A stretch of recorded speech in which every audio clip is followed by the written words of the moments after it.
Welcome to basking in God's grace.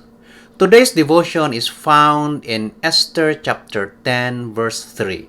It says, "For Mordecai the Jew was second to King Ahasuerus, and was great among the Jews, and well received by the multitude of his brethren, seeking the good of his people, and speaking peace to all his countrymen."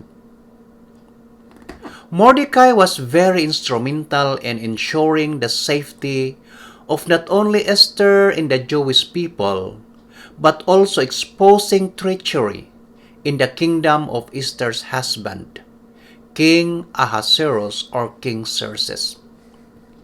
His actions within Esther's life story in the Bible characterize attributes that we can relate to or wish to embrace more. Mordecai in the Bible contributes to the larger narrative of God's providence, human courage, and the triumph of good over evil. His story serves as a source of inspiration and reflection on the principles such as loyalty, wisdom, and divine intervention. Because of these attributes of Mordecai, even though he was condemned to death, it turned out to be that Mordecai the Jew became the prime minister with authority next to that of King Xerxes himself. He was very great among the Jews, who held him in high esteem because he continued to work for the good of his people and to speak up for the welfare of all their descendants. In the New Testament, Jesus was typified by Mordecai's exaltation from being a persecuted Jew to the highest position.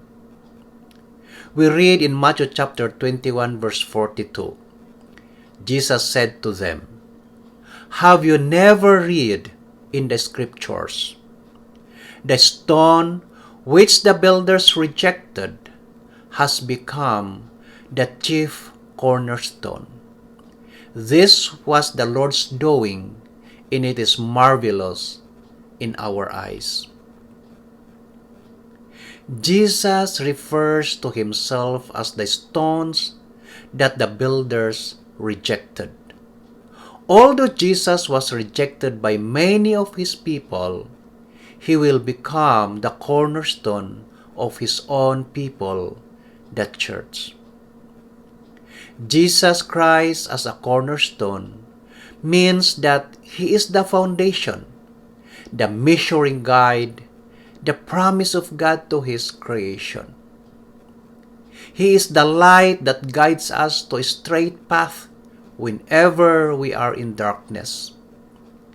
He is the foundation that makes our faith even stronger and will make the church stronger. He is the stone that enables the church to go on and do ministry despite circumstances that we are facing. He is the cornerstone, the most important element of our lives.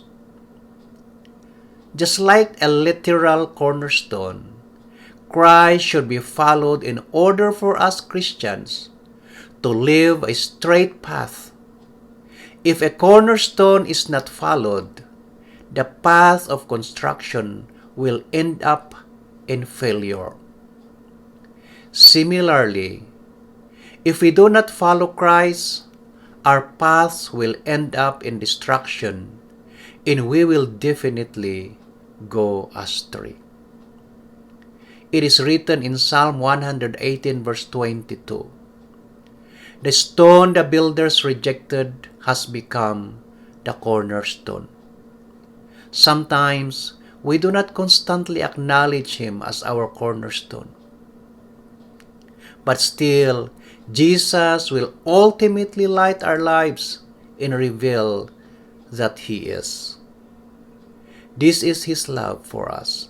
He will always show mercy because He loves us. If Christ is the cornerstone, ultimately, we cannot escape from the fact that Christ is the foundation of our lives. This is the truth of the matter. And the reason for such truth is again the promise of God to give us a foundation of our lives through His Son, Jesus Christ. If Christ is the cornerstone and foundation of our life, we can stand firm. Storms of life come and go, and we cannot avoid this as Christians. If Christ is our cornerstone, we can face realities of life with courage because we believe that the one who defeated death at Calvary is in us. The devil may throw spears of condemnation at us, but Jesus the Messiah defends us because we are purchased with His precious blood, not because we deserve it, but because He loves us. Like Jesus and Mordecai, even persecutions come to us.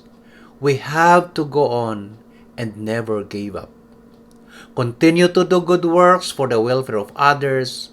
Glorify our Father in speaking peace to our countrymen out of love.